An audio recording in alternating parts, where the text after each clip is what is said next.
and welcome to another episode of Just a Bit Outside. I'm your host, Steve Ely. Along with me, as always, my co-host, Wes Cook. For another one. Yes, sir. Yeah, man, we are back. Feels good. We are. Got a little football preview again today. Yeah, man, we're going to dive into the SEC. We're going to dive into the ACC. Or Big Ten. Big Ten, sorry. Yeah. Little lost there. It's more than a week, so I'm going to be like, Yeah, get back at it, you know? I know. I'm with you. I am with you. Before we get started in all that, I would like to congratulate the Chicago White Sox on winning a game. Oh, winning one. Winning one. Ending that 21-game losing streak. Whew. Brutal. Yeah, man, And now their new streak has started. It has. Yeah, they ended one and went right back to another. Who did they beat? That's the question. Man, that's a good question. I don't remember because I wasn't paying that much attention. I'm gonna look because I want to know.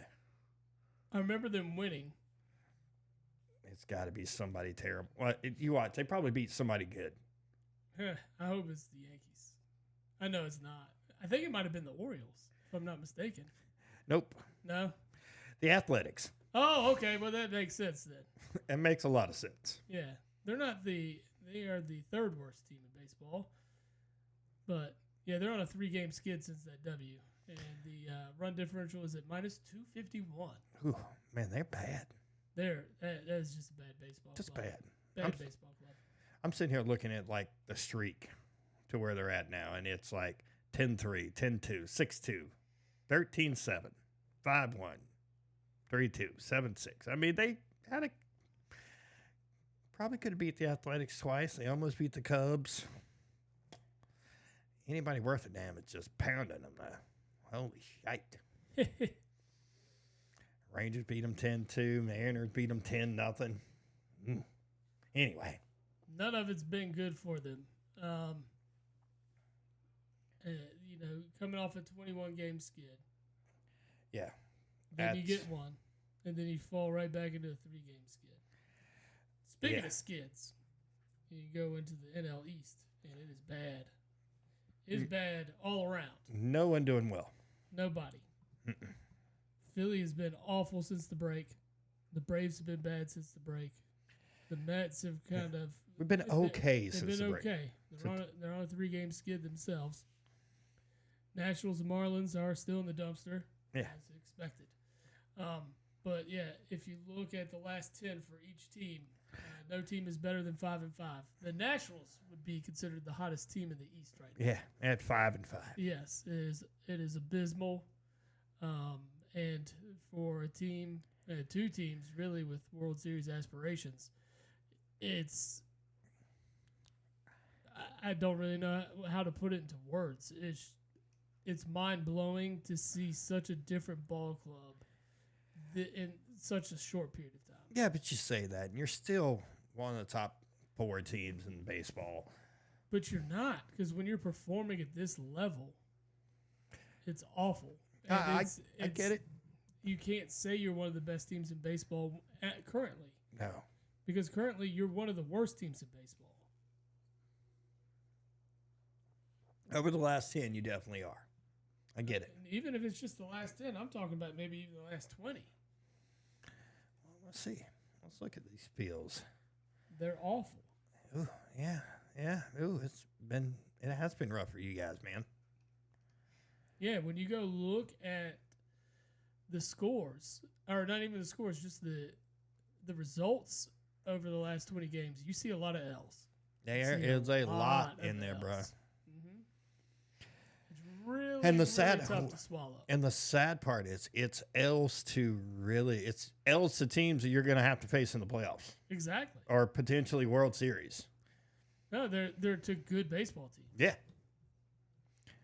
I mean, you guys did win the series against the Dodgers. And that's the only bright spot since. They've lost every series since. I mean, they got demolished by the Diamondbacks in the last 2 games. Yeah.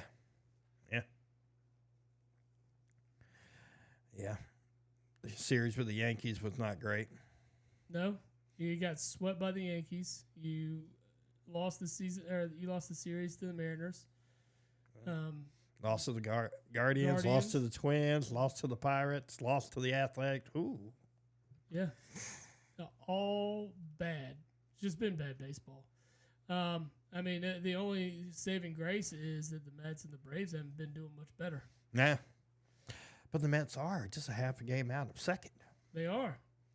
I still think they should have been sellers, but, you know. What do I know about baseball? As soon as I said they should start selling, they decided they wanted to win. Yeah, that's what they did. They turned it around. Man, what do I feel about the Mets? So, like, you know, they're my team, but I feel like over like the last 10 to 12 years, injuries have killed them worse than anything else. Especially in the pitching department. I mean, they had 10 years ago, they had one of the best like went to groups the series, didn't they? with like DeGrom and those guys, Matt Harvey. And then all of a sudden it was just like, yep, we're all hurt. David Wright. I mean, you had solid lineup for sure. Yeah, we had guys, and just nobody could stay healthy. Nobody could stay healthy. Rough go of it. And then they're like, we'll just start paying everybody like the Yankees do, and that worked out really well for you. Well, you see, it doesn't. I mean, even with the Yankees, why they have the best record in baseball along with the Orioles, they haven't been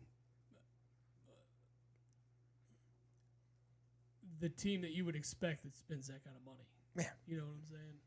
Well, the Orioles are like the other way. The Orioles are like, we'll just build it like through our farm system. We'll draft good. We'll develop good. And they've done it. It works. So the far. Yankees should know that it works. Look at their teams from the 90s. That was all, like, most of that was homegrown talent. Yeah, you only signed a few free agents here or there just to fill in the gaps where you had guys that weren't ready yet. Yeah, yeah. I mean, Bernie Williams, Jeter. I mean, they just were loaded, you know. And then they brought in, you know, the guys they brought in, Roger Clemens. God, who was the guy they signed from Seattle? First baseman. Martinez, was that it? Yes. But it. I mean, you look around the rest of the league. The Diamondbacks are hot, especially after winning 3 straight against the Phils. You have the Padres right there with them, 8-2 in the last 10. They're tied, only 3.5 games back of the Dodgers. The West is really heating up. The West is really heating up. I mean, even the Giants are 7-3 in the last 10. Right, it is heating up. I mean, even the badass, terrible Colorado Rockies, 5-5 in their last 10. Yeah. So, you don't. The Central is still a big spread, 7.5 between them and the Cardinals. The Brewers and the Cardinals there. The Brewers lead the way at 67-50. That Cincinnati team just plus 40 in the run differential, and still 4 games under 500. Yeah, that's and then you got they're either winning or they're getting their ass handed to them. Yeah, I mean, no. They're either winning big or losing really close games. Yes, there we go. Excuse me. That's right. They're killing people offensively, or it's a close game. Yeah. I mean, and the Cardinals are the exact opposite. Yeah, the Cardinals are the opposite. Minus 48, but 2 games above 500. Yeah. I don't know. That's right. That's insane. Insane statistic right there. Well, the American League East looks like it's going to turn into a 2-horse race. Maybe 3. Yeah, Mets are coming on, dude. Well, I'm not. I said the AL East. Oh, AL East. Yes. It's a 2-horse race. For sure. I mean, the Red Sox are only 3 games back of the wild card spot, so there's still a chance for them to get in. The Mariners are 2.5 out of a wild card spot, and the Royals, Twins, and Yankees all hold those spots. Yeah. In the National League, though, the Diamondbacks and Padres hold the top 2 wild cards. The Braves are in the 3rd, which means the Mets are only half a game back of a wild card spot. We are. Cardinals are a game and a half back. Giants a game and a half back, and then it kind of dwindles down. Yeah, it kind of dwindles down from there. Man, I just don't know. I think. And the White Sox are 37.5 games out of a wild card spot. Just a wild card spot. Yeah, I think the I think essentially from the Cubs back, well, probably the Reds back. I just don't think they've got enough to do it. No. I mean, the Cubs are borderline. I say borderline. They're, I mean, the Cubs are 3 games out of that last spot. Yeah. The Reds are 4.5 out of that last spot. I mean, really, if the Reds can actually win those close ball games, Yeah. you're talking about an opportunity. Can they figure it out? But I imagine you're looking at something similar to the Phillies in the past, having bad bullpen. What do you think about And Chapman? when that happens, that's what happens. What do you think about Chapman this week? Throwing those back-to-back 105. 105s. Just straight heat. Just Machado's just sitting there like, dude, what do I do with this? dude, can't even see this thing coming down here. And the one had some break on it. It was nasty. Broke. It was 105 and broke. Like how? I don't know. But this is a smile on his face after he threw it. They nodded at each other. They're like, that was a good pitch. Yeah. Yeah. You had me, dude. He didn't know. He was just like, fuck. I can't swing at it. I mean, even if I decided this was the pitch I was going to swing at, it's too late. 105. You're swinging as soon as the ball's coming up. You have to. Like, I don't know how you. And you gotta figure out where it's going to be.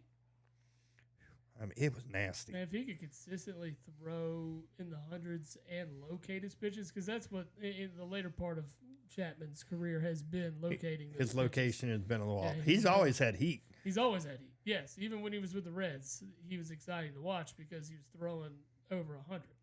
He's throwing triple digits. I mean, if he could just locate those pitches, he would be a phenomenal closer. One of the best you probably could ever. I know Skeens is a starter, but if it ever came down to where, like, if he really wanted to save his elbow, that guy was like, man, I don't want to start anymore. I want to be a closer.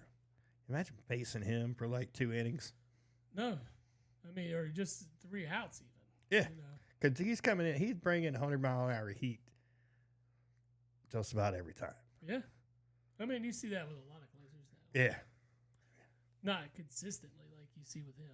Yeah, But I mean, with that young arm, you got to start that guy. Oh yeah, you got to. He can go very far into a game, and he pitched well. He's pitched extremely well. Pitched well. Yeah. Unfortunately, he's stuck in Pittsburgh.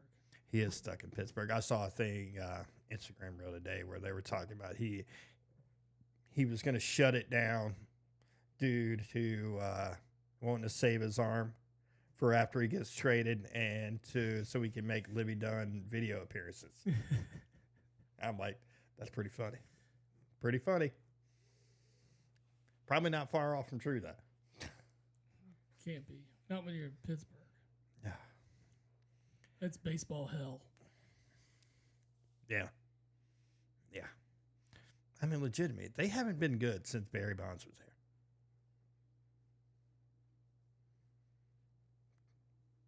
Can you think of any time between then and now that they've been good? They may have had a year or two, but I'm just not remembering. I'm not remembering. Maybe like in McCutcheon's earlier days.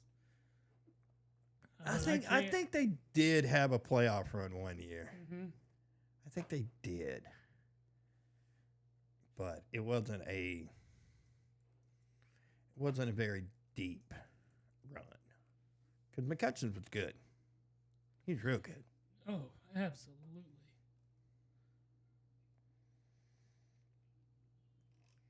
All right, man. Well, let's dig into some college football. I say Big Ten looks like it'll be an exciting spot to start. Yeah. As you know, the defending national champions are there, but with a new head coach. It is a new head coach. They lost a lot of stuff. They lost their starting quarterback, starting running back, a lot on that offensive line. 12 guys drafted. Yes. 12 guys drafted. And, I'm not saying they don't have guys sitting there. They're still probably, I think they're preseason 9 or something like that in the new AP poll that just came out. I mean, they still recruit well. They're not going to have an issue with talent. It's Michigan. It is. They're going to be good. Yeah, they'll be fine. They'll be fine. What I thought been the best about Michigan this week is the fact that, they've hit Harbaugh with the whole, no show or whatever.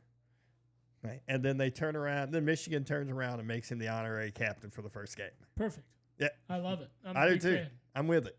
Do it. I'm with it. Yeah, they lose a lot.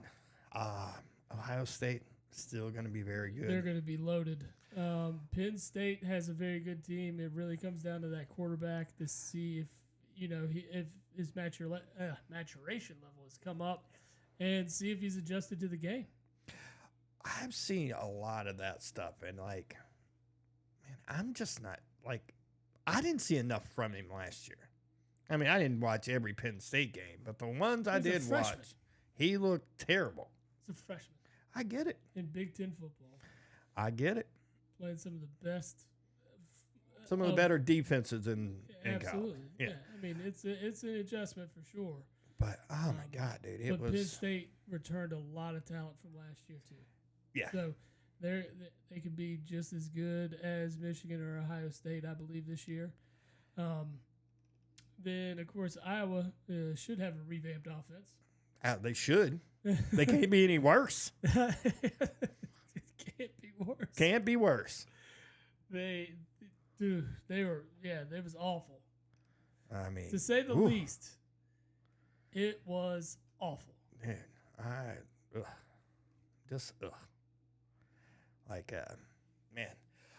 you do get the new look Big Ten this year. It is a new look. With the addition of Washington, another playoff team. Yes. Oregon. Finished second to Michigan. So two Big Ten teams were represented in the national championship last year. Yeah. Oregon, USC joining too. Yes. Along with UCLA. You're going to have Matt Rule taking on his second year with Nebraska. Dude, Matt Rule was a failure in the pros. And that's because I think he's just one of those guys that's meant to coach college football. There's a lot of them like that. There very much are. So,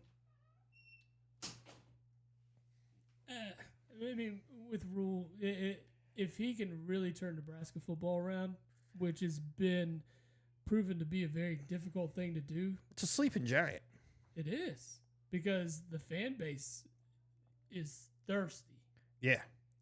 They are winning football, and they're dedicated. They've been around forever. Yeah, well, it's usually year 3 where you see that big leap. Well, that's where a lot of your recruiting takes place. Yeah. Your recruiting is shown on the field because now you're putting your product on the field. Yeah. Whereas you have the hand-me-downs from the previous regime that you're kind of dealing with at that time. That's why I think it's absolutely crazy when you see these college teams that'll fire a guy after 2 years. No, it's ridiculous. You haven't given him a shot. Yeah. Michigan did the same thing to Rich Rod. Yeah. Rich Rodriguez when he was there. They gave him he went to Arizona and was successful there. Yeah. Well, I mean, they were used to a certain type of offense, and then Rich's offense is completely different than anything they'd ever seen. Well, yeah, you saw what he did at West Virginia. Yeah. And then it was like, no, you're not doing enough. Well, you got to let me get. I got to put the type of players that fit this scheme. That's it. And you've outfitted me with something that does not work. Yeah. I mean, he came in, after Lloyd Carr? Yeah, I think it was right after Lloyd Carr. Oof. Lloyd did nobody any favors. Yeah, the puzzle pieces did not fit. No. But I've got it. Let's see. I'm looking at. So teams that I think will probably be the best in the Big Ten, you're looking at Ohio State, and of course, and then new coming Oregon. I like Oregon a lot. Oregon returns a lot of talent. They were, just a couple plays away from being in the playoff last year themselves. Yeah. I'm a huge Sam Lanning fan. I think he has done a fantastic job there. You couldn't ask for more out of that guy. No. And his players love him. Yeah. It was. And now you're looking at. I mean, it's probably not going to have any impact this year, but going forward, the unlimited funds from Nike, the Nike NIL, Lord, it's ridiculous. Yeah. Oregon should be a very good football team for a very long time. They are going to be really good. That Nike money is going to be huge. Oh, Huge. you're talking about the best players in the class, the ones that want just strictly coming for the money or the paycheck. They'll go to Eugene. Yeah. It's not a bad place to play. Their stadium is gorgeous. Yeah. It's gorgeous, and Eugene's a beautiful place. They rock. They do. They are to me, they're an underappreciated fan base. They're an underappreciated football team. Yeah. Just because you haven't been able to see them as much unless you're dedicated to watching, West Coast football. Yeah. We see a lot more of it because we take the time to watch that Oregon, that Washington, those Washington games. Yeah. Even some of the USC games, just because we like making fun of. We like making fun of Caleb Williams. Yeah. It was fun. So, but we stayed up late and watched a lot of those games. Yeah. Another interesting aspect to Ohio State this year, they bring in Chip Kelly as the offensive coordinator. I like it, to be honest. It's a weird move, right? It's a weird move. Does it not make you think something's happening at UCLA that he does not want to be a part of? Or that the hammer is going to come down somewhere? He's never been known to be a guy that would, How much of a pay cut did he really take to go be Ohio State's OC?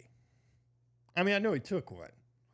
But a guy that has been in the NFL and took Oregon to, great places. Yeah, he did. He did. I don't for a head coach, you don't take the backwards move. I don't think UCLA was the place. Like you're never going to be number one in that town. I just don't think California's that place for him. No. I think, but the thing is, he could have had so many other jobs in the OC at Ohio State. I mean, there really wasn't that big job that was open this year, to be honest. Alabama? Well, I don't think he would have gotten it. Don't get me wrong. I don't think he was a candidate. He was never a candidate. No, and I get that. That was more of a joke. Yeah. But I mean, they knew what they were looking for. There are plenty of opportunities for him to go elsewhere, and there still is. I would have stuck it out with UCLA, to be honest with you. I mean, go be an OC. Less headache than a head coach. I mean, you want to be honest. I mean, I don't know why or how, but Ryan Day is not like the safest guy on the planet right now. No. By no means. Well, no, because when you lose to Michigan, 3 years straight now? Yeah, but that's his only damn losses. Well, what do you think they care about there? No, I get it. But, it goes back to the whole thing, Bo Pelini at Nebraska. He was still winning 10 games every year, and it wasn't good enough. Well, no, they messed up. Yeah. They messed up, and you've seen since Bo Pelini how bad the Nebraska football program has been. Yeah. But it's just like, dude, you got a coach that is winning you. You're losing. The only game you lost is to Michigan. Yeah, the complaints are bad. And I get the expectations are a little too high, but I mean, we come at this as Kentucky and North Carolina basketball fans, right? Yeah, we're realistic in football. We are realistic in football. It's like I love Stoops. Mark Stoops could stay as long as he maintains 8 wins a season and get us to bowl games. It's like, this is the best football I've seen in a long time, probably my entire life. You and I have the same opinion when it comes to that. Hey, dude, give me 8 wins, I'm happy. Pop up and give me 10 every now and then, hell yeah, I'm in. But on the other hand, we also know the extravagant and silly expectations because of the basketball program. Oh yeah. But we're more realistic about this kind of stuff.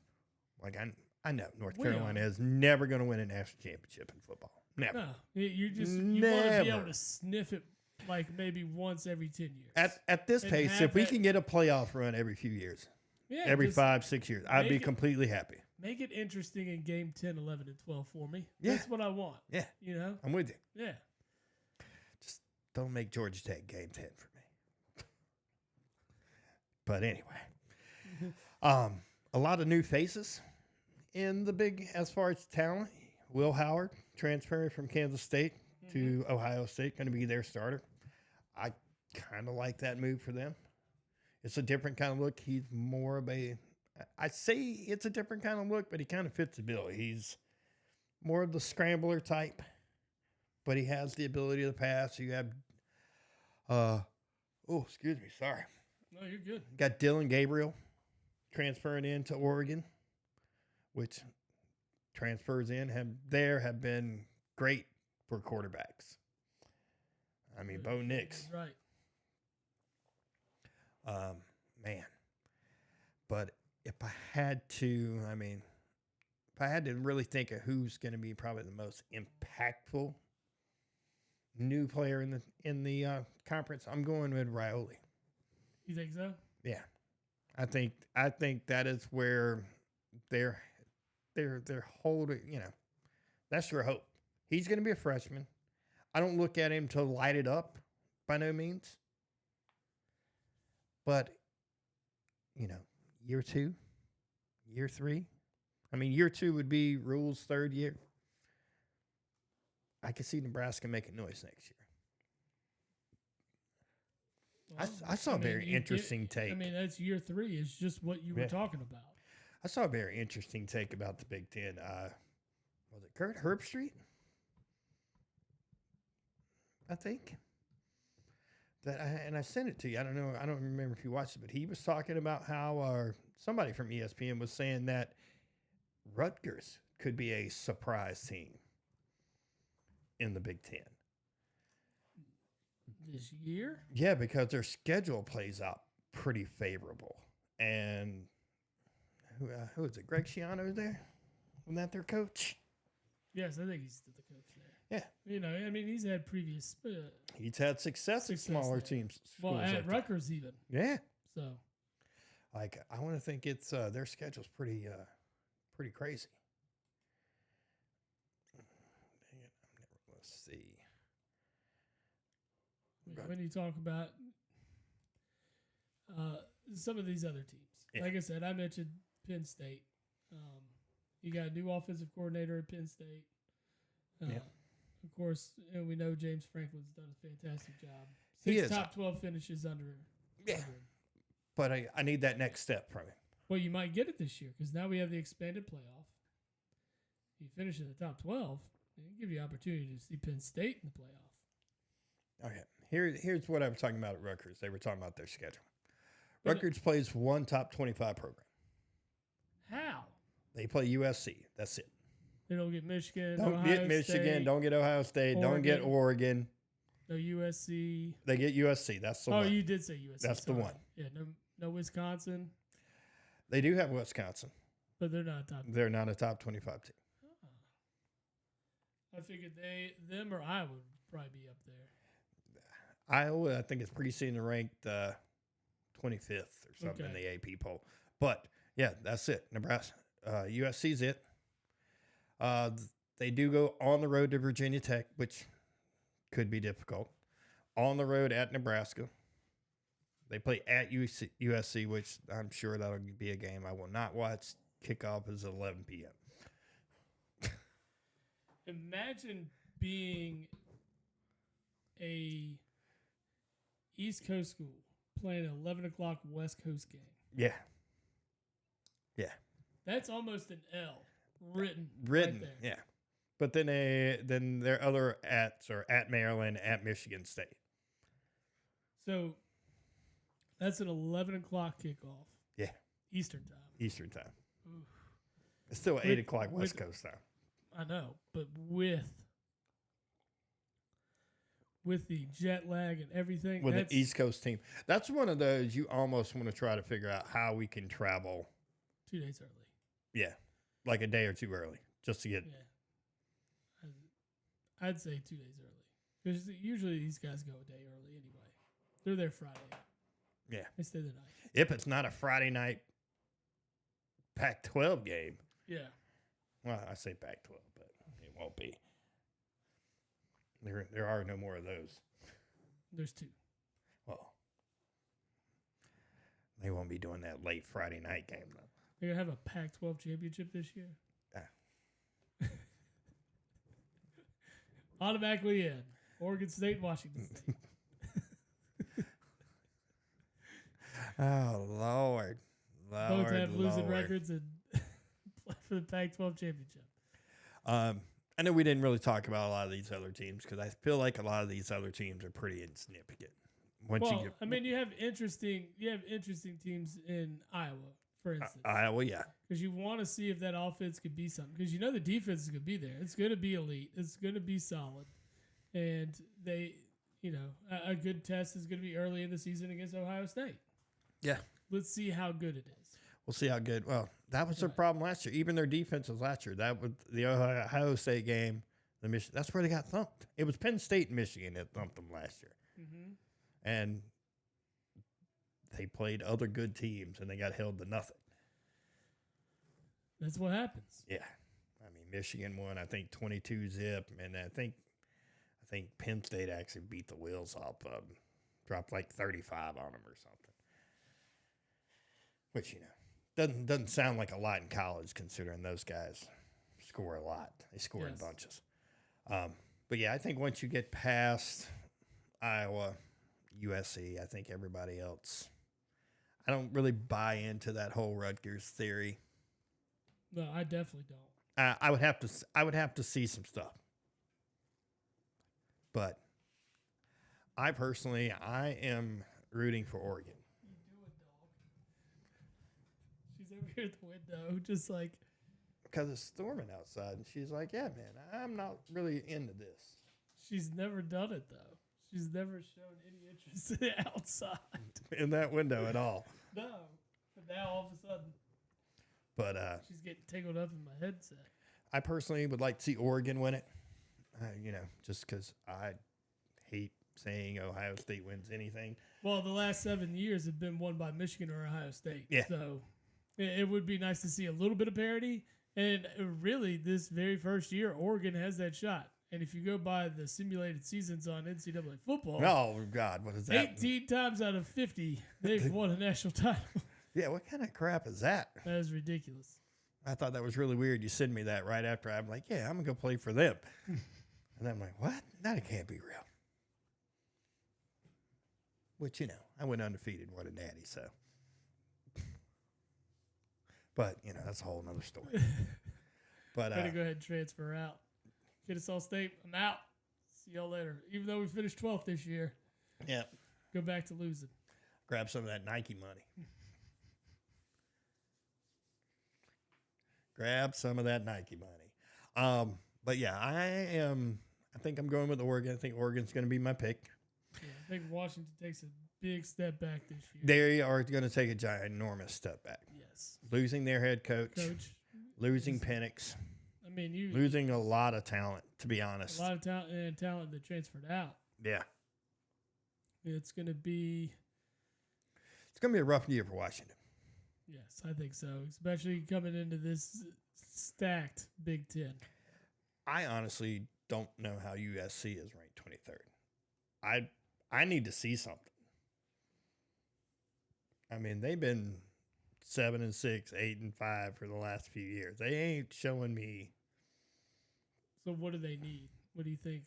What's going to get them over that hump, per se? Last year, I thought it was more that the spotlight was so much on Caleb Williams that it kind of overshadowed them. What they really probably needed was defense. Well, yeah, because they put up points last year. Yeah, they put up points. But is the defense going to be? I don't see much of a turnaround in just year over year here. Well, it doesn't surprise me. Lincoln Riley's not a defensive guy. He wasn't a defensive guy at Oregon. At Oklahoma. Right. I mean, that's just not what he does. Yeah, we're going to score 40 points. That's what we're going to do. Yeah. But, when you're somebody else scoring 41, it doesn't help you. Exactly. You're giving up all that. Yeah. I think Michigan lost too much. I personally think them being ranked 9th might be a little high. to be honest. I'm sitting here looking at their schedule coming up. What they have. They get USC at home. They get Oregon at home, which I mean, good for them. And they have to go to Ohio State. And they get number 4 Texas at home too. Ooh, Texas at home. Mm-hmm. Most of their good games are at home. If Michigan should somehow run this table, they should probably be playing for a championship again. I don't think they will. No, I don't think they will. But if they were to run the entire schedule, they would have beaten the preseason 2, 3, and 4 team. I just don't see that happening. I don't see it happening either. I mean, you got it's a huge question mark at QB. Yeah, huge question mark at a lot of places. But in particular, the guy that touches the ball the most. Mm-hmm. Man, that's gonna be pretty awful for them. Let's see Ohio State schedule. It's pretty much Ohio State, Oregon, Penn State. I'll look at Oregon's schedule. Oregon's got it freaking made, dude. They get Ohio State at home, and then they go on the road to Michigan. That's it. I think they should win the rest of their games. Is that Oregon? Oregon. So do they play any of the West Coast teams? I would imagine you want to set them up to play. They get Washington. They get UCLA. Okay. No USC. I figured you'd want to have as many games on that coast. They keep their natural rival with Oregon State. Yep, yeah, they keep that game. They play Boise State, Idaho. Smart. Yeah, you got to limit that travel. Yeah, that's their non-conference games. Yeah, and then like I say they play at Michigan. They get Ohio State in Eugene. That's going to be a rocking game, bro. Yes, you know it will be. That's going to be pretty nice. Yeah, pretty nice. Still, that's my pick. I like them to win. I'm gonna take Oregon too. I think it does. You're right. It comes down to Oregon and Ohio State. Yeah. Penn State, I think, has an outside chance if they can put it together offensively, especially with the quarterback. They have a shot because if you upend one of those two teams, then you're talking about their big aspirations to win the Big Ten. Penn State's got a shot at it. Yeah, they do. But you're talking about you got to beat Ohio State or Oregon. Ohio State and you can't lose any of those stupid, silly games that you do. Penn State plays at Oregon, or Ohio State plays at Oregon, at Penn State. So I mean that could be the game that Penn State wins. Could be. I mean, whiteout against Ohio State. It will be. You know it will be. Yeah. But you've got to think with like Oregon traveling so much, like it's gonna be some kind of wear on these teams. These West Coast teams, even some of the East Coast teams, like what you're talking about. Rutgers going to USC, yeah, and playing at 11 o'clock at night. Like you know that's gonna be a very difficult matchup for them. Yeah, big time difficult, big time. Yeah, sorry for all the bad teams that we didn't really mention, like Purdue, Michigan State, Indiana, Northwestern. UCLA is going to be bad. Yeah, I'd say they're going to be bad. There's going to be bowl teams. There'll be bowl teams. They'll win 6-7 games. UCLA is going to travel the second most of any FBS team. Ooh. They travel a total of 22,062 miles. Let's see how bad their schedule looks. While you do that, shout out to Con back in the chat with us. Oh, we are having a great Monday. We hope you are as well, bro. Yep. Yeah, man. Ooh, UCLA schedule is rough, son.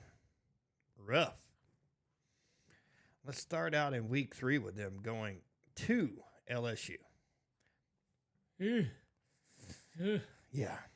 And then LSU is going to demolish demolished them in Death Valley. And then coming home to play Oregon. And then going on the road to play Penn State. Ooh, man, that is a lot of travel right there. That 3 week stretch. It's brutal. Yeah, brutal. Don't look for a lot of UCLA wins. I wonder what are the betting odds over under wins for them this year? Man, let me see if they've got it on here. Because you just named 3 L's for me right there. They are 3. I don't see it on here, but I didn't really. I would like to know ESPN bets over and under. You'd think they would put it right here on their during previews.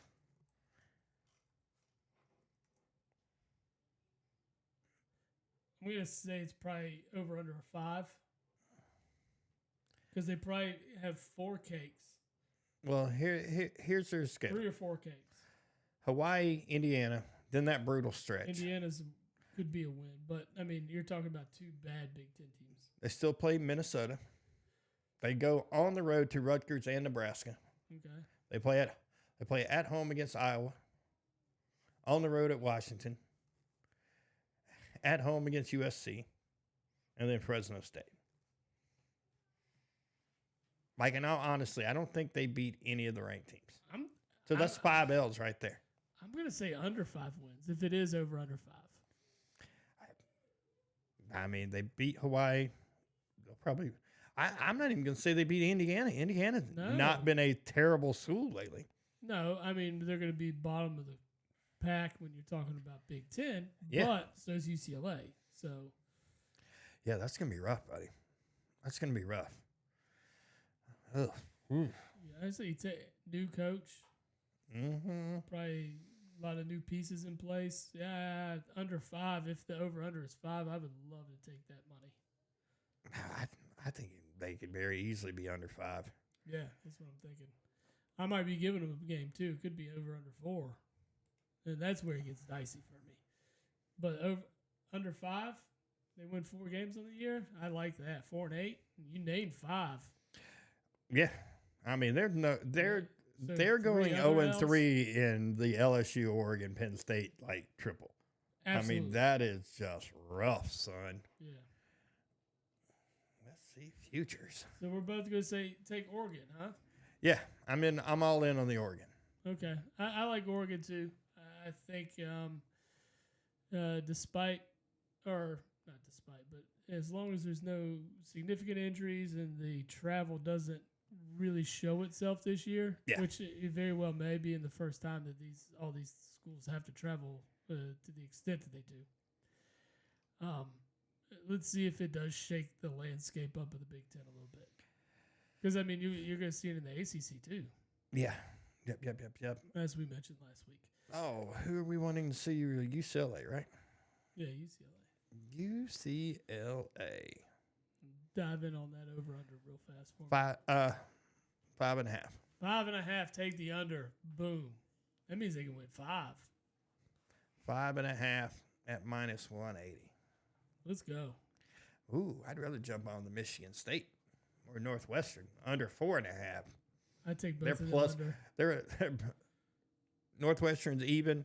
Michigan State is plus 125 at 4.5. Under. Give me the under. Under all day. Let's go. All right. Well, I mean, both on the Oregon train for the Big Ten this year. That would be nice. I want to see that parity there. I don't normally bet on Ohio State, but I would bet on Ohio State at the What's the over under on? 10.5. The under is plus 125. I'd take the under. I mean, all it takes is 2 losses. Boom, done it. Well, I mean, you take in the bowl game stuff, they'll probably win too. Oh yeah, you got to take and the playoffs expanded. Yeah, they could get a couple. Yeah. You got to take the over. You got to take the over. Now, if it's just regular season, 10.5, give me the under. Yeah, I don't know if that is just regular season wins. It is? Mm-hmm. Give me the under. Going under a lot on Big Ten. I don't know why, but we are. Yeah. We're saying pure mayhem is happening there. Dude, I would love to see mayhem happen. Yeah, let's go. That's what we live for, especially in football. I'm all about it. I think this year could be mayhem in the SEC, to be honest. Yeah, speaking of, let's dive in, man. I like it. Yeah, so SEC new look with 2 new schools. You got Texas and Oklahoma joining the party. Of course, the SEC is near and dear to my heart, and we're never good at it. But Georgia has got a chip on its shoulder, and I believe, and I mean, I know I don't want to come right out and say it, but Georgia's going to win the SEC this year. And if they don't, it's going to be a shock. They do have 3 tough road games. They go on the road at Bama, they go on the road at Texas, and go on the road to Ole Miss. Yeah. But your favorite quarterback's there. Carson Beck. I do like their quarterback. I like Carson Beck. I do. I just say it because of... I made one bad joke. It was not a bad joke. It was very funny, and it's very true. It is. I mean, he definitely looks the part. But, I mean, the guy had damn near 4,000 yards passing last year. He did. 1 loss on the docket last year. Doesn't make one lick of sense why they weren't in the playoff last year. No, they should have been. They should have been. They should have been. They were one of the best 4 teams in football last year, and we know that. And they're defending national champion. They probably back to back defended national. They should have been in. I think if Florida State didn't have the injury bug, I think that's why they got penalized. They definitely did. We know that. Yeah. You know. I mean, the quarterback that got you there is not there. Yep. Because they were a different team with him on the field, like a much better team. I mean, I would have loved to see him compete for a title. Yeah. At full strength, yes. Florida State would have gotten in, no doubt about it. No and questions. Then that Florida State Georgia bowl game was exactly what college football didn't want to see. And the reason why they didn't want to see it is you essentially probably left out the best team in the country. You did. In Georgia. And then you had a team that was an undefeated power conference school that you left out, whose players said, we're not playing for a natty. We don't want to play. Right. No, now we're going to opt out. You lost the viewership in that game. I mean, I guarantee you there's diehard Florida State fans that didn't even bother to watch that Georgia game. Why? They were starting third stringers. I know, that's what I'm saying. I guarantee you they were like, I'm not interested because we're not going to compete. Nah. And Georgia's already pissed off. They're going to take it out on us. Mm-hmm. And that's what they did. Yeah, and Georgia's going to do that to the SEC this year. They did. I'm not buying it. Why? I'm going Ole Miss. Man, I like Lane Kiffin a lot. I do. I like what he's put together, and this is probably the best roster he's put together since he's been there. I like it a lot. Yeah, we're talking about revamped defense. Yeah. And the offense, I mean, is basically the same. I mean, he's not. They lost the running back, but they can run. They can run by committee. We know running backs are dime a dozen, man. Yeah, we know this. I mean, that guy went to be, run by committee at Ohio State, which I don't know why. Right. Money. Yeah, we know why. Yeah, we know exactly why. But like looking at their schedule, I mean, every schedule is bad, but I mean, theirs could be so much worse. They do play Georgia at home. They play Oklahoma at home. They do go on the road to LSU. That's it. LSU game's not going to be easy. No, it's not going to be easy, but that's honestly, they should be 6-0 going into that game. Should be. You're not going to like it when I say it, but I mean, they play Furman, Middle Tennessee, Wake Forest, Georgia Southern, Kentucky, and South Carolina before they play LSU. Listen, Kentucky, I've got to see what Vandegrift can really do. I've got to see. I mean, you got a lot of new pieces again. The best part about this offense, though, is you've got Berry and Brown, and you've got Dane Key. And these guys this is their 3rd year starting. So you're giving Vandegrift weapons that are experienced. Yeah. They've got 2 years under the belt. You should see huge production out of those 2 guys at the wideout position this year. I don't think we should struggle offensively. Offensively, I think Kentucky's going to be good. It's just defensively, is where the question mark is, and the O-line, of course. Yeah. The O-line they've brought in a lot of pieces to build it back up, so it shouldn't be as bad as the last 2 years. But I need to see it. Yeah. I haven't seen it for 2 years. I need to see it.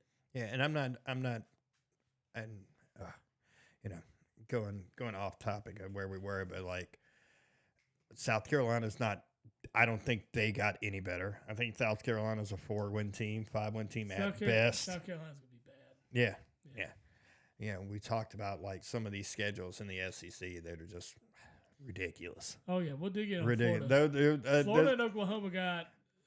Yeah. Oof, Yeah. They got it rough. I mean, I don't think Texas it's easy either. No, Texas didn't get a good draw either. However, They have a roster that can compete.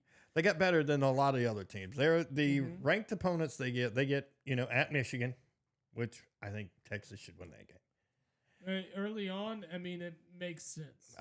They get Oklahoma at home, which I think Oklahoma's a little overrated. I need to see something. No, they're overrated. And you'll see that take place this year when they run the gauntlet they've got to run. Yeah. And we'll dig in on that. But they do get Georgia at home for Texas, and then they play at Texas A&M, which that could be. You never know how that game can go. Yeah. I mean, this is the first time they played in 4 years. It's gonna be rowdy, son. It might even be more than 4 years, if I'm not mistaken. But yeah, it's gonna be rowdy. It's whenever Texas A&M joined the SEC, they were like, "Fuck you, Texas." Well, exactly. But now they're saying "fuck you, Texas" for coming in and being the Texas team again. Yeah, why you got to do that? But I mean, Texas has Ewers back, which I never thought was going to happen. I bet Arch Manning didn't think that was going to happen either. No, I thought he was gone. I thought he was gone too. I thought Ewers was gone and Manning was coming in, and then as soon as Ewers said he was coming back, I thought Manning was gone. I thought Manning was out of there. Yeah, he's not. But he looked pretty. He looked good. And I know it's just the Texas spring game. I get it, but he looked good. Like he looked real good. And it's one of those. If you were get hurt, I don't know if they lose a step. No, they wouldn't. I don't think so. I think, and you might not see if Ewers goes out for like 4 weeks and Manning comes in and starts lighting it up. Do you think Ewers gets back on the field? Probably not. It has to be one of those things. If Ewers is lighting it up and gets hurt, and then Manning comes in and they just keep on trucking, it might be one of those things. I'll still let Ewers keep the job because you shouldn't lose your job to injury if you're playing well.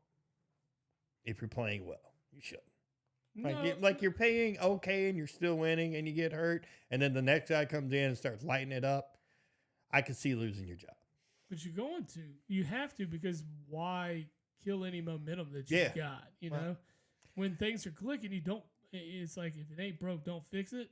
That's that mentality. Yeah, but coaches do that shit all the time. They will. They do. I mean, you got loyalty to guys. I get it. I do. I feel like you would have to. I feel like you'd have to be loyal to the guy. Yours? Yeah. I mean, he didn't have to come back. But it's the choice he made. And it's the choice he made. Yeah, you're right. But he didn't have to come back. But I mean, this is a hypothetical situation anyway. Mm-hmm.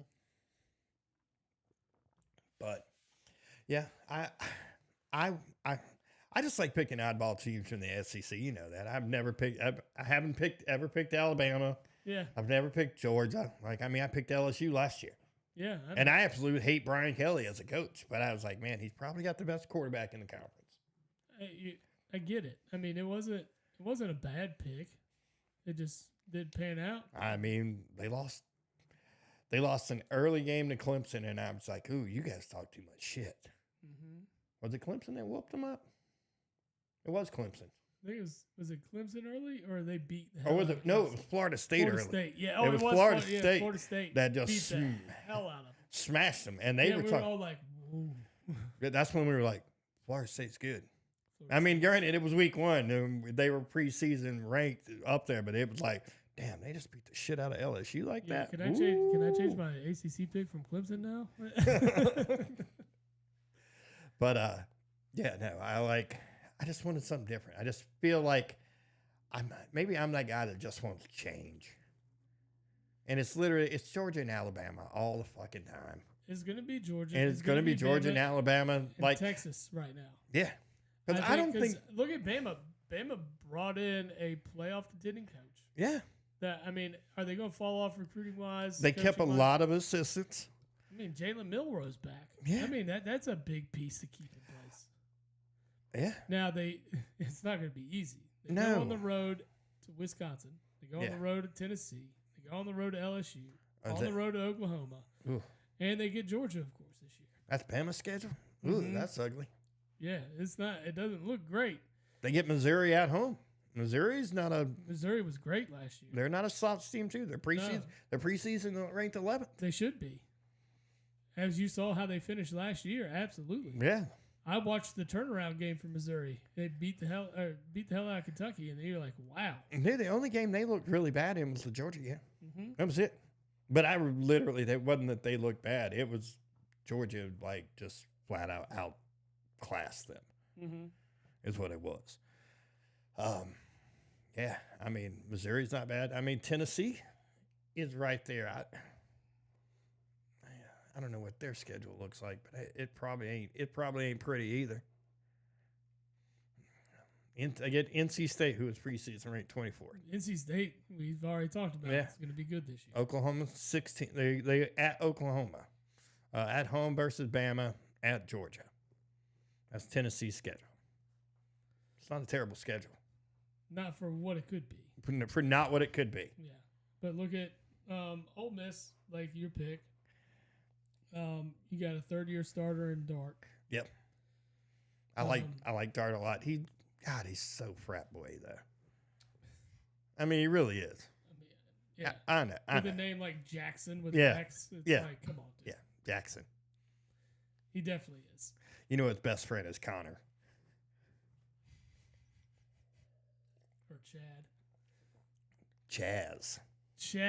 There it is. There it is. That's the one. Dude, I like their schedule. Ole Miss has the setup to get to the SEC title game. It's not terrible. No. That Georgia game looms. Yes. It looms. It looms hard. But like I said, they should beat Kentucky. They should beat South Carolina. They should be going into the Death Valley game 6-0. And if they beat that game, I think if they win that game, I think they destroy Oklahoma. I think if they beat LSU, you don't think they had the fall off after the Death Valley game, or they just take that confidence? I think that's the confidence game.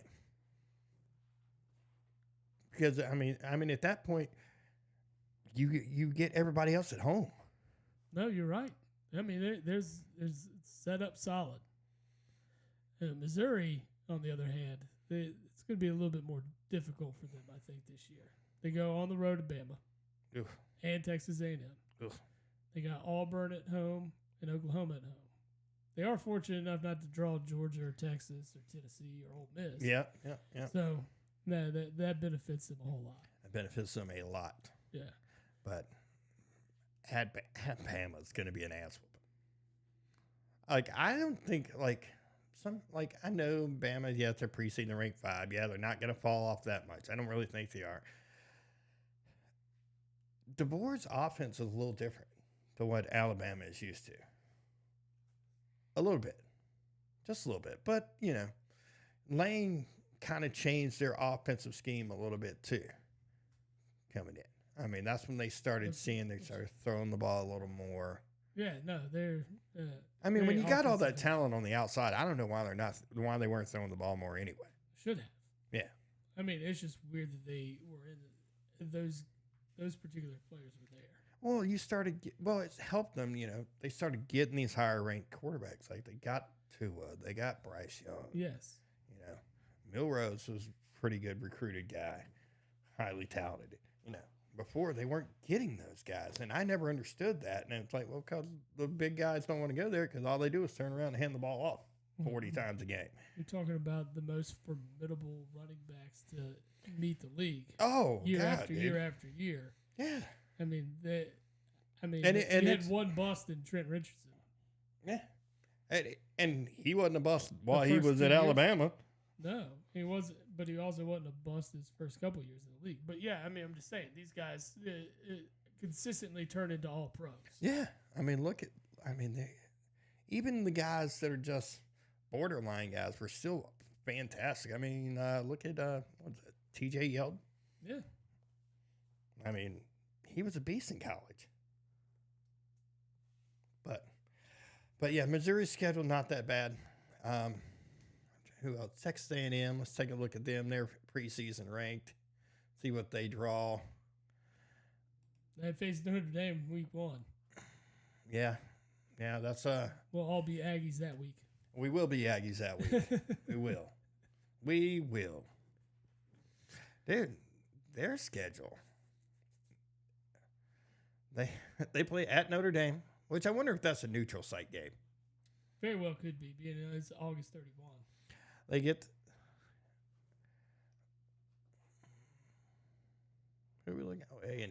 A&M's who we're looking at. They get Notre Dame. They get Missouri at home. They get LSU at home. They get Texas at home. That Texas at home game is gonna be a good one. The Notre Dame game, as it looks right now, is a home game, but I got to be a neutral site game. I can't imagine that's. Well, A&M has a 3-year starter at quarterback in Weckman, so he will be on his 3rd offensive coordinator in 3 years. Dude, that game is in College Station.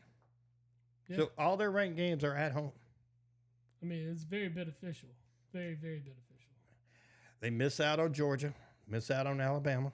They do get Texas, though. Right. Not terrible. Not terrible. You're going to have a tough game.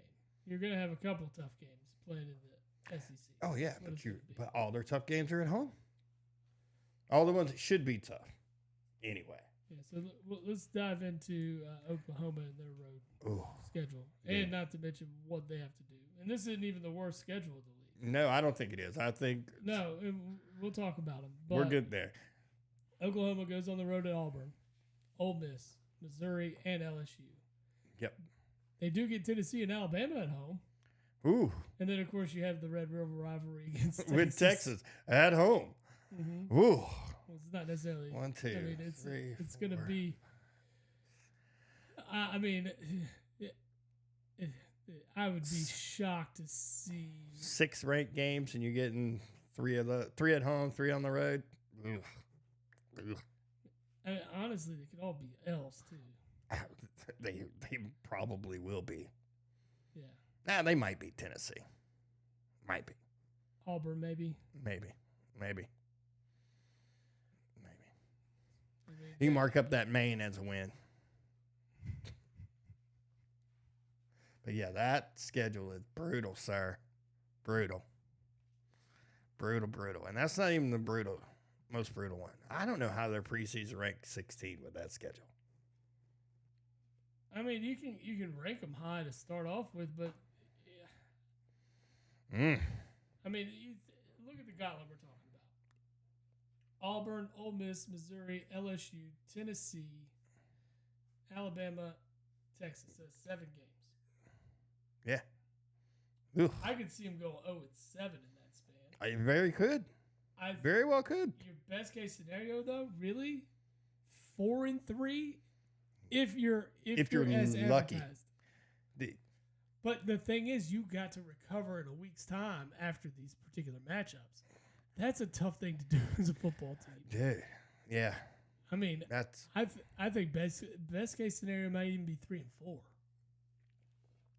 Man, that's still awful. Right? Still awful. There's no way they go 7-0. No. So, but if something should happen and they do run that table, they earned it. well, yeah, They absolutely. earned that one, buddy. If they run that table, they're going to be the best football team. They'll be ranked number 1 if they run that table. Yes, absolutely. They will have earned every spot, everything about their playoff run. I mean, you beat 4, 5, and 6, 11, 13, 15 preseason. Ooh. Let's go to the toughest schedule. That's the one I really want to talk about because that one is, Florida. oh my God, dude. It is awful. Let's run it down. Awful, awful, awful. It starts out with Miami, and then you play Texas A&M. Then you get at Tennessee. Oh my God, dude. Their last 5 games. Home Georgia, at Texas, home at LSU against LSU, home against Ole Miss, at Florida State. They play 1, 2, 3, 4, 5, 6, 7, 8 games against AP preseason top 25. 8.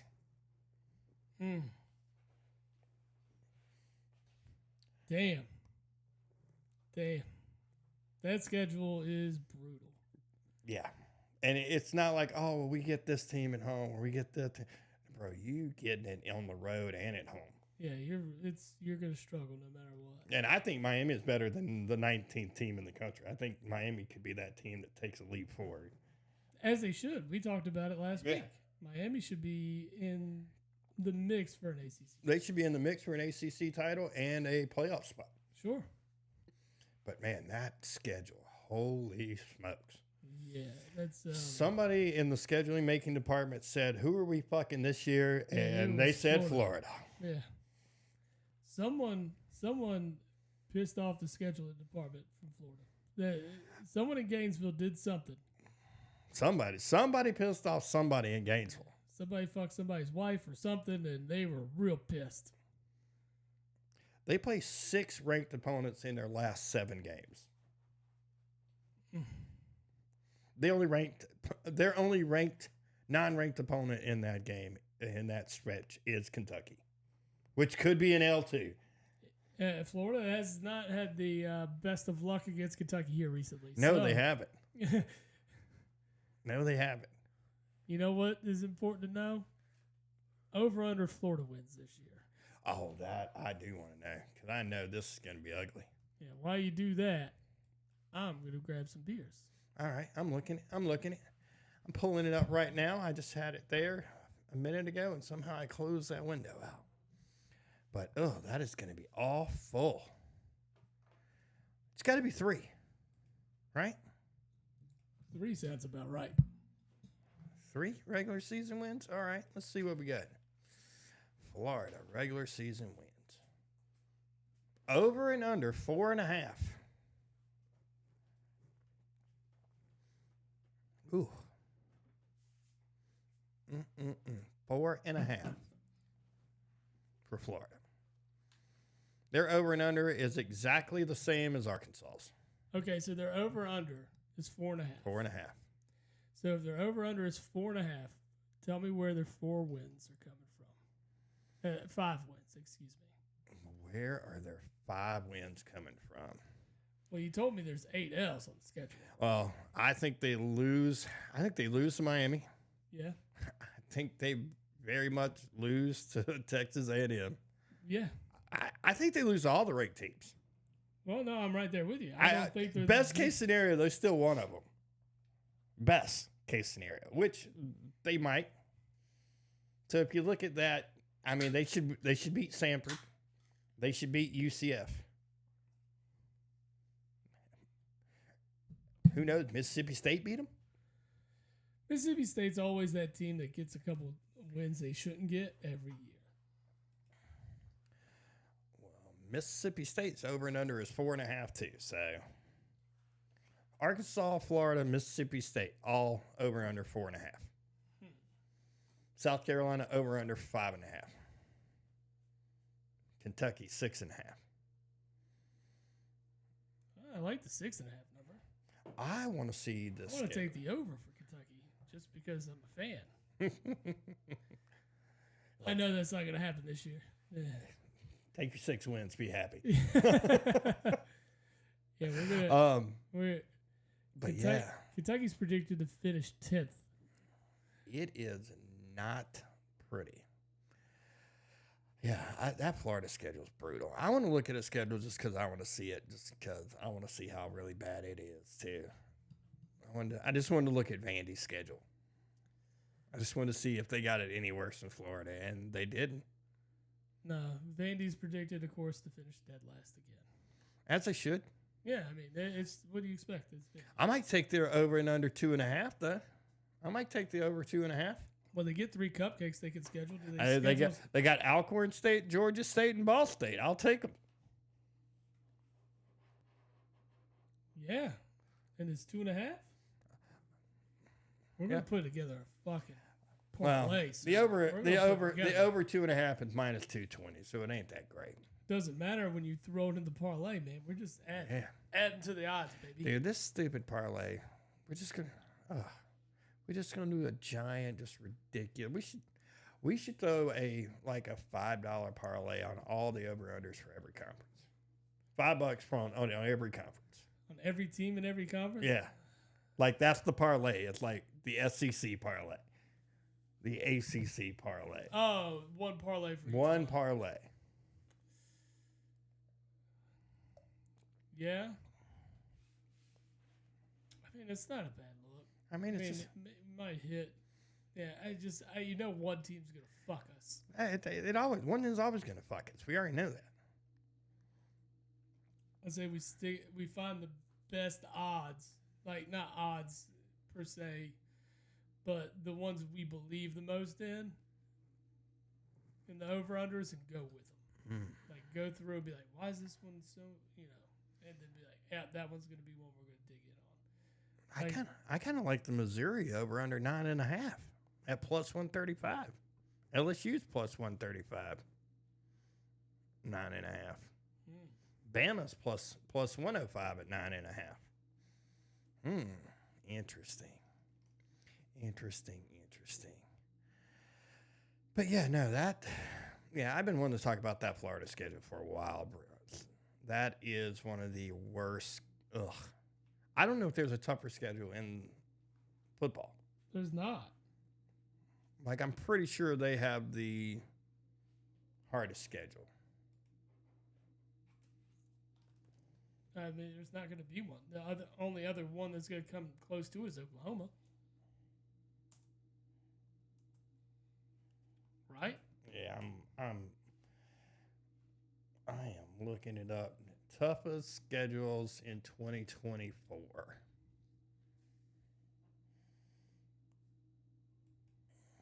Let's see. Florida, number 1. Not a surprise. Georgia Tech is number 2. Who's on Georgia Tech's schedule? Did we even dig into that? I don't know, but they have the number 2 schedule. Well, we know they got Georgia for 1, so that's ugly. I'm going to guess they've got Florida State and Clemson. Yeah. And NC State. They probably got all three. All 3 of those, yeah. USC is number 3.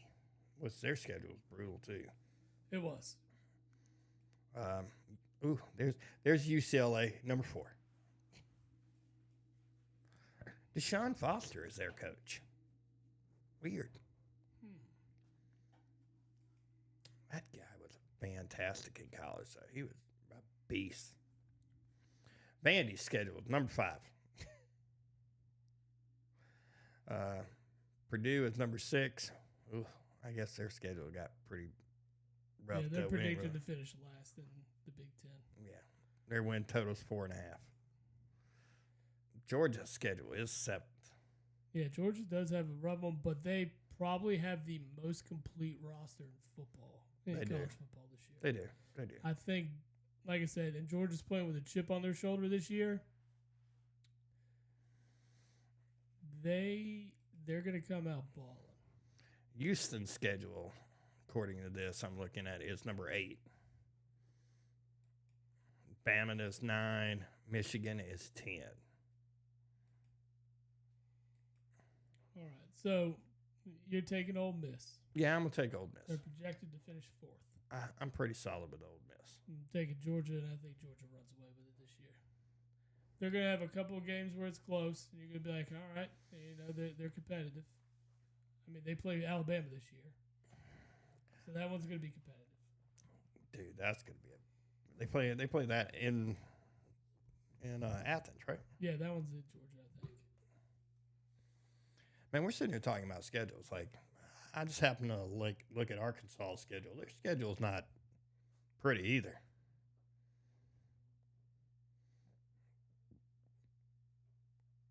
They get 7 preseason AP top 25 schools too. Just most of theirs are at home.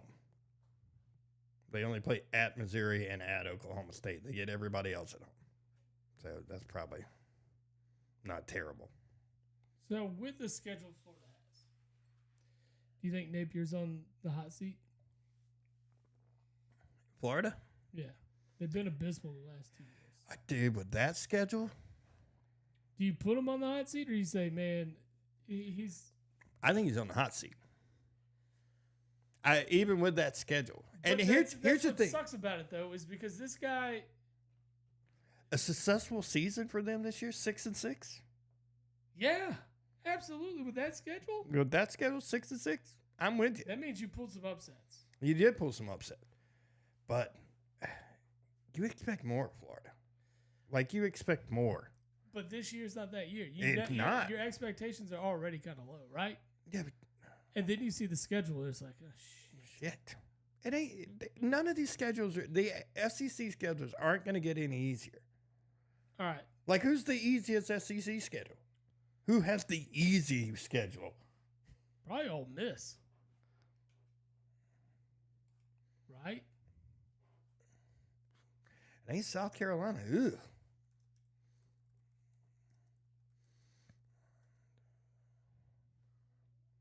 South Carolina gets 7 ranked teams. Ooh. Missouri has the easiest. Missouri has the easiest schedule. That's what it says. Missouri has the easiest schedule, and they still get 1, 2, 3. Dude, they've only got 3 ranked teams. Missouri with if They he get does Bama, Oklahoma, A&M. if you go that if they lose to the teams ranked ahead of them, they're 11-1. It's true. And then you have Tennessee. Because they play NC State, Oklahoma, Bama, Georgia. Yeah, but you said the most important 2. The Bama and Georgia. Right. They're not winning both of those. Texas is next on the list. They play at Michigan, versus Oklahoma, versus Georgia, and at A&M. That's not terrible. Ole Miss.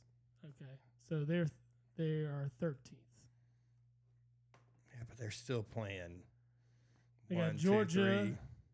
They have Georgia. They only have LSU, 3 ranked teams. Oklahoma, Georgia.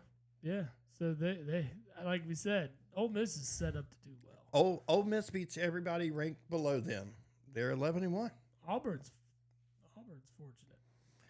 Auburn has Oklahoma, Georgia, Missouri, and A&M and Bama. I'm not buying Auburn this year. Not yet. Kentucky's sitting. I'm not a big Hugh Freeze guy. Like, I'm not. Like, I just don't like him as a person. He's a good football coach, though. Yeah, he's a bad person. He's a bad person, but he's a good football coach, which apparently Auburn's okay with that. They seem to be. Well, I mean, the SEC was okay with that. They've always been semi-okay with that if you're winning. I mean, fucking... Look at Petrino. You know? Yeah. Arkansas talked him into quitting the NFL. And then they bring him back to be the offensive coordinator. After he got caught riding with some skank on the back of his motorcycle and getting in a wreck. It wasn't caught, dude. They wrecked. I know. They wrecked. You're not even good at it. And speaking of Vandy's schedule, that is rough. Dude, it's ugly. At Mizzo versus Bama versus Texas. At Auburn. At LSU versus Tennessee. Yes. Yeah, Vandy is going to be awful. I'm telling you, dude. I almost want to think maybe Ball State beats them. Could be. That's why they're at 2.5. Well, they play Virginia Tech, too. And we don't know how good Virginia Tech is. I think they're better this year. I think they are too. Yeah. So, I mean, that's an L. Like, I think really their only wins are going to be Alcorn State, Georgia State, and Ball State. They play at Georgia State. Weird. It is weird. They must have had some kind of like 3-1 home away, home or something. I guess, man. I guess. Yeah. That's weird that they would go 2. But, I mean, you say that, and Bama went to Duke. Yeah. That's just a weird. That was a Cutcliffe thing, though. It definitely was. It was a Cutcliffe thing. Yeah, man. I don't know what to do about that. I'm going to take Ole Miss. I know you're taking Georgia. Taking Georgia to run the show. I just don't want to. Georgia's winning a national title this year. I'm going with either chip on their shoulder. They're pissed off from last year, and just, I mean, that roster is stacked. I'm going chaos. I won't like the top 4 or 5 SEC schools to both all have 2 losses. A couple of them still get in the playoff. Oh, they're a couple of them still getting in the playoffs. But like the sad part is, you could very well see Texas with 2 losses. You could very well see Georgia slip. Of them. You could very well see any of them lose 2 games. I mean, with the strength of schedule here amongst all these teams, especially Georgia, I mean, their schedule's rough. So you look at these schedules, the SEC, any team that comes into the playoff, they're all battle tested. They're all battle tested. You're 100% It's correct. year in, year out, they already are, but even more so now. It's you don't want to run into an SEC team in the playoff. No. Unless you want to run into that beat up or banged up one. Well, yeah, if you get that, you get fortunate, and they're the FSU of last year. Yeah. You don't want that to happen again. No, we don't want that. But they're like, you get 12 teams in the playoff now.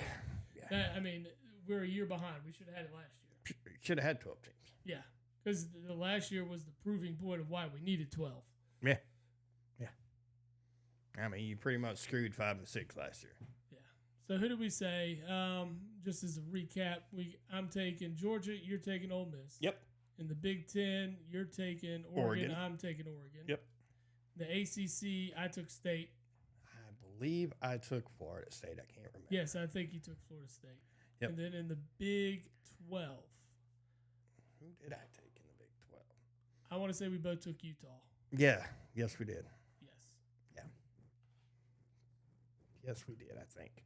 So we take those 4 teams. Do you think your national championship team comes out of those 4? Mine, obviously. I've already stated it. I don't think it comes out of my 4. No? I mean, I like Oregon a lot. Like, I like them a lot, but I don't know if they can beat. I want to say I don't know if they can beat a Georgia or an Alabama, but I don't know. But if I'm going to stick with my Ole Miss pick, I'm going to say, yeah, they can do it. So you got Ole Miss to win a national title this year. I mean, you love you some Lane Kiffin. Is he paying you? He might be. You on payroll? He might be. You ain't tell nobody? Well, I mean, honestly, if I'm going to pick out of my 4, I'm going with Oregon. Oregon you pick. Yeah. I mean, I went out of the box last year too. Remember, I said Washington last year. Washington was in the final game. We'll see how it works. We'll see how it rolls. Yeah. For a guy that doesn't really care about West Coast fucking football, I sure pick him a lot. You do. So, that's a wrap for all of our Big 4 conference previews. Mm-hmm. We wrapped up the Olympics this week. We did. We wrapped it up with some good shit. Oh, my Lord. So, breakdancing made its debut in the Olympics, and it has quickly been extinguished. And I think it was a lot to do with our very shining moment. I'm pretty sure.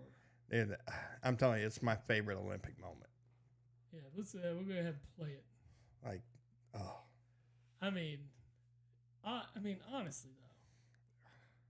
The whole when she's on the ground and spinning and like kicking herself. Here it is, right here. Yeah. There it is, right there. What is there that? It is. She's holding her nose or something the whole time, or is it her chin? Like just trying to be like. Yeah. Now, what was great is like if you can watch her in the background while the other dancer dances, she's all like, playing it off like, oh, whatever. Well, the smirk she starts off with. Yeah. There's zero shot that's the best they could come up with. I'm trying to figure out how the United States did not win gold in breakdancing. We invented the shit. Well, I mean, we've seen a lot of the Japanese, South Koreans, how well they. Yeah, but they didn't win it either. I know, but I'm just saying, freaking Canada.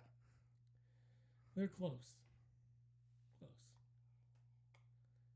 mean, you've seen the skids in Letterkenny. Lord. They're so good. They're better than Australians representative for sure. I would most definitely give them. Australians representative 0 points. Obviously. 0. We all just watched it. Like no one gave her like just 1 point for effort. Well, yeah, she should have got a point for effort. I agree. I mean, she humiliated herself out there. Humiliated herself to the world. I saw a meme today. It was just a picture of Australia, the continent. It's like, man, we're going to have so many memes about us. Of course. Yeah, and you deserved it. Yeah, who's thought, like, yeah. Who thought that was like... This is the best our country has to offer right here. Did no one ever see her routine? I mean, there's just no way that's what they thought was a good idea. Like, let's go with this. Ugh. We're gonna sit. I mean, you can go online. I mean, it just compare her to everybody else. Not like, even close. Did you do scouting? Not anything, and be like, oh, maybe we just shouldn't compete as a country. It did. Well, who knew what their guy competitor was, but the female competitor, god awful. It doesn't matter. You still scout, right? I mean, in any kind of sporting event, you got to scout the competition. Yeah, but here's the thing. I need to see other moves. What am I going against? I need to know. If that's the best, I need to see some tapes of the ones that didn't make it. I mean, was it a one-person tryout? I guess. Everybody makes the team. Oh, did. That's what I'm saying. If that was the best, what didn't make it? I mean, I've seen Dakota like scratch her back on a rug and do better moves. Oh, absolutely. I could have done all those moves, and I'm old. She's looking at me now. She's like, "What? You talking to me? Talking to me? I can do that. Look, I can do it. I can do that." That was probably like I said, that was my favorite Olympic moment. My second favorite, I showed you was the wall climb, which was that was impressive. I mean, he just scaled that wall. Like gone, 4.7 seconds. Boom. I don't think there are like monkeys that can climb a wall that fast. No, like it was ridiculous. They live in that environment. It's crazy. Like it was super impressive. USA men's basketball game won gold, as they should have won. And Charles Barkley's right. They should have won, but like France made it a game, and then Steph just closed the door on them. Steph was like, "Nah, we're gonna win gold. We're winning gold, and I'm gonna be the reason we win gold." The last two games, Steph was the final two games. Steph was prime Steph. 17 of 26 from three. Yeah. In the last two games. He was prime Steph. Like ridiculous. Dude, I was just shocked. That three over Wemby. Like, how the fuck did he even get that off? Like, there's a still of it. Wemby is all stretched out, and that ball is like 3 feet over his arm, and he still kills it. Prime Steph was back, and it was so fun to watch. And the fact they let him cook. Like, no one was complaining. They were like, Steph, cook. Just do your thing. you get out here and get it. It was, hey, you got the hot hand, you roll. Yes. And which is what you should do. No, you should. I mean, they did it with KD that one game. Yeah. When you got a guy hot, just stay with the hot guy. But Steph was breaking defenders down. Dude, here's the thing about Steph. Steph, I know, is in his mid-30s. He's losing his step. But at this, just because of his shot, his three-point ability, that dude could play till he's 45. You just go stand over there, spread the floor. Play the Ray Allen card. Just stand over there, spread the floor. Because they got to put somebody on him. Of course. They got to. And they can shoot lights out. Yeah. Like, he's that dude that literally, like, Steph Curry went 5 for 10 tonight from the field with 5 3-pointers. You got to guard him. There was a team when he was in college at Davidson. Davidson beat the wheels off of this team. Steph Curry had 0 points in this game. Oh, I do remember this. This is where the guy double teamed him the entire and game. then all he did was stand in the corner. The rest of the team played 4-on-3. Yep, the rest of the team has to beat us. It's not going to be Steph. Yeah. I mean, that's great for that's great coaching. That's great thinking. What? You're going to put 2 guys on him? Cool, Steph, you stand right here.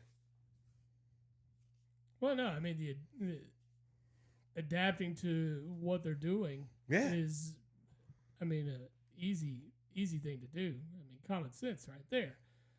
I mean, I don't think he ended up with 0 points. I think he had very little. I think he had 3 or 6 points, something like that. Up near the logo. Yeah. I mean, he's still a threat to shoot from there. Yeah. You got to double team him right here. Yeah. Just stay right here. I wouldn't go. Just go across half court. Stand right there. Yeah. In the corner. Here, you can stand over here, and I'll talk to you the entire game while we're on offense. Yeah. Tell me what we could do differently. Yeah. And but they talked to the coach for the opposing team. He's like, I wasn't going to let him beat us. Well, you didn't let him beat him. That's for sure. Yeah, everybody else did that. You put your team at a disadvantage, play 4-on-3 basketball. Yeah. I mean, they're still collegiate players. Yeah. That is correct. They're still good. Oh, man. But, yeah, it was prime Steph. It was, God, it's so pretty when he's on. Oh, yeah. It's so pretty. But then U.S. women won gold in soccer. Yeah, they won. It's been a while since they've won the Olympic gold, so it was nice to see us get back and get that. Yep. Men will never do it, but women will hold us in there. Men were atrocious again, just like they were in the World Cup. I mean, what do you expect? They can't, because our best athletes don't play soccer, or in CONCACAF, for that Yeah, matter. they don't play soccer. I get that. I do. But at the same time,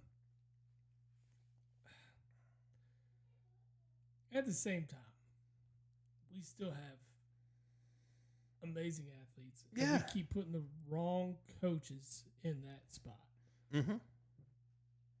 I will agree with you 100%. I know less about soccer than a lot of people, but it's bad.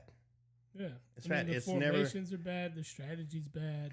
I mean, you're not putting guys in the right spot. It's the guys just abysmal coaching and leadership at U.S. Soccer right now. The guys on U.S. Soccer, they are guys playing in European leagues. Oh no, we're putting together some of our most talented teams. Yeah, we're falling flat on our face in a lot of these big competitions, and you can't do that, man. Yeah, and it's you're hiring the wrong people, and then you expect something to change every 3 years or whatever they're doing every time they change it. Soccer's not that way. You got to develop a culture. I know the players are getting better; they 100% are, but in that, I mean, you've got to stick with it. You got to find the right guy and stick with it. I mean, it's like every other sport, man. You get your culture changed and you get your culture moving in the right direction. The players will. Yeah, the players will excel. Exactly, because we do have the talent. Yeah, it's yet to be seen. We'll see how this new regime takes over and what leads for U.S. soccer. But at this point, it has not been great. No, not at all, sir. Not at all. Well, so this weekend we'll bring another episode. I'm thinking fantasy football draft. We could do that. Maybe dive into a little Or bit. maybe an NFL preview of sorts. Yeah. We got 2 episodes to bring you there. Our fantasy football draft is on the 24th. That's Yeah, it'll probably be a fantasy football preview this week. I think that, we could do that. Or we can do the fantasy football preview The day of the draft. the draft. Get our special guest, Big Job Bob, back in here. I think we can get Big Job Bob on the scene. We'll have to see what his work schedule looks like. But we could get Big Job Bob back in here to help with the NFL preview. Mm-hmm. Absolutely.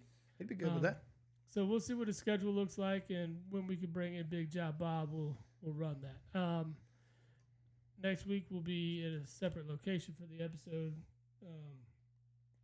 so might not be best for Big Job Bob. Nah, I probably for won't NFL next week. draft. Maybe do an AFC preview, then we'll hit him with some draft coverage, then hit him with an NFC preview to close it out the month of August. So we can get him to talk about frickin' his sorry Cowboys. What? Who? Most overhyped, overrated team. Got a quarterback that wants to be the highest paid player in the NFL. And you got a wide receiver that you are just not negotiating with. Dude, you're not negotiating with anybody. No. None of them. You're just like, we got 1 year left of this, and this blow it up, basically. And that's what it's looking like. here's the sad part. You know, we've talked about Dak. We've talked about his postseason failures. But at the same time, he's still what? Top 13? He's in the upper half of the NFL in quarterback. He's definitely top 10 when it comes to regular season. Hell, you could probably say top 5 when it comes to regular season. Yeah. I mean, you're not getting better. But no one's caring about the regular season. I don't care how good of a football team you are in the regular season when you can't win in the playoffs. You tell me right now the New York Giants wouldn't take 10 wins? Now, but year after year after year of bowing out early in the playoffs, no one's going to accept it when you know you have a talented roster. You've built a talented roster. You've won so much in the regular season. It gets old after a while, right? It does get old. Like, eventually you have to succeed. To make that leap. You have to make the leap. You have to succeed in the playoffs. Otherwise, it's all for naught. And when it comes to Dallas, it's the same story every year. I'm good in the regular season, awful in the playoffs. There's a chance that Dallas makes huge changes next year. They're going to. McCarthy could be gone. McCarthy will be gone. Dak could be gone. And that one, I think, is the question mark. Does the guy that come in want Dak? Because I would put money on McCarthy not being there next year right now. Because, number one, Dallas is not winning shit. Number two is we know he's on the hot seat. Yeah. So anything less than an NFC Championship appearance is a failure in Dallas's eye. Yeah. Yeah, I'll agree with that. And you might not even have anybody to throw the damn ball to this year. Yeah, they can franchise tag him. The problem is they can't franchise tag Dak. He's got a no franchise clause, which good on him. But at this late in your career, why? Yeah. Give me the franchise tag. At this late in my career, what if I have a career-ending knee injury? Well, he wants $65 million. And that just seems crazy for me. You're not going to get it. Somebody will give it to him. Was he 31? 32? 30? Maybe. 31? Maybe. I think he turns 31 this year. So I think we've looked this up before. I don't care enough. But it's just one of those. 31. All right. Yeah, he just turned 31. Well, I mean, at the end of 31's prime. For a quarterback. 31's prime. The backside of it. Dude, the backside of it, I mean, Kirk Cousins is 36. Kirk Cousins is a different animal. We don't talk bad about him. I'm just saying that, like, okay, you're still looking at a potential another big contract cycle for Dak. I mean, he deserves another contract cycle. I agree. But Dallas has handcuffed themselves to all these other contracts. I mean, and they've waited too long. You should have had CeeDee Lamb locked up as soon as that season was over. Well, you should have locked him up before all these other wide receivers started signing deals. Because now look, what are you going to do? Yeah. Dak, I think you could negotiate with and get him down, especially if you could bring back a guy like CD. You're like, first and foremost, Dak, we'll give you 55. We'll give you the same to everybody else. Yeah. We'll give you we'll give you 56. We'll make you the highest paid quarterback. We're not going to up it by $10 million. Yeah, we're not going to up it $10 million. We're not setting a precedent for quarterback pay and all this mess. No, it's not going to happen with you. If you were 28, maybe. Yeah. But let's look at your playoff record real fast, and let's compare it to the highest paid guy. Yeah. Well, I guess you wouldn't want to do that. Well, actually, you could. I mean, you could compare his record in the playoffs with anybody right now to be shit. But let's take, Patrick Mahomes is not fair. No. Take Jalen Hurts. Yeah. Jalen's got to start earning his. He didn't look great last year. Not at the end. But early, yes. End, no. Let's turn it around and see what happens. I'm not saying he just got his bag. So compare it to Jalen Hurts. Jalen Hurts has played a hell of a lot less football than Dak has in this league, and he's been to a Super Bowl already. Yeah, and he led his team to a Super Bowl. He did. He's proven himself in the playoffs. Dak has not done that. No, but a lot of that hadn't been Dak's fault either. Oh, last year was. I'm not gonna say it was. Early on, it was on both sides of the ball, but yeah, you can't turn the ball over early when your team's already struggling. You can't turn the ball over, but at the same time, and you got to score. If the other team is scoring, you got to score. How about your defense stop somebody? They need to, and they didn't. It's on both of them. That game was a complete meltdown by Dallas. Oh, all the way around. Both sides of the football. All the way around. All the way around. It was I agree. so enjoyable to watch. Oh, it was. I know it was. It was for me. It definitely was for you. Well, it's for me. Definitely was for you. But, it only cost me fucking $55 million a year, too, or my team that. Contract was a little premature, if you ask me. But I thought it was very premature for 1 year. Yeah. But at the same time, at the rate, 2 years, it's going to be a discount. Could you think they just extended him, and now they redid the extension? Yeah. Because they gave him, a 2-year extension last year or something like that, and then he played, and they said, all right, well, we'll go ahead and up your extension. I think he's good for another 4 or 5 years. Midway through this contract, he's going to be. It'll either be a bargain or a big waste of money. Yeah. And it's not looking at the way if he stays and easily progresses. Yeah, it's gonna be fine. It's gonna be a bargain. It's a bargain, exactly. It's gonna be a bargain. I didn't like the whole "I'm gonna sit out until you pay me." That kind of, come on, bro. You've started 1 year. Yeah, you don't sit out there. You started 1 year. They didn't know exactly what they had in you. Let's put it this way: if it's you. And you just put on a clinic the last half of a year, your stock is higher than it's ever been. Do you cash in when you can cash in? You should. I'm not disagreeing. But I don't know. It was watching the deal. I'm glad the deal got done good. I don't have to worry about it. They're just super young across the board. So cap space isn't really an issue with them right now. No. That's the thing. They're and in 2 years, youngest team in the NFL. They are, and you're going to be talking about the cap just growing over the next 2 years. By the time a lot of these guys need new deals, his deal's not even going to be thought about.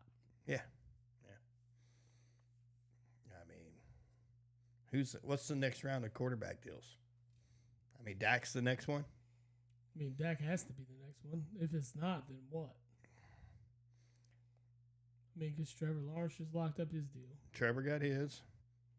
Burrow's got his. Mahomes has his. Tua has his. Tua has his. Hurts has his. Cousins has his.